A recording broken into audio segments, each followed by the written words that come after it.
How to manage download settings on UC browser app. Hello guys, so in today's video I'm going to show you how to manage download settings on your UC browser easily. First thing, go to UC browser.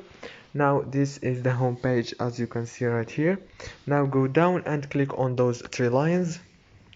Click on the settings option. Now click on the download settings. Now right here you can manage your download settings easily. As you can see, you can manage default path, max downloads, new task, auto reconnect, notification. If this video was helpful, please don't forget to like and subscribe. Thank you so much for watching.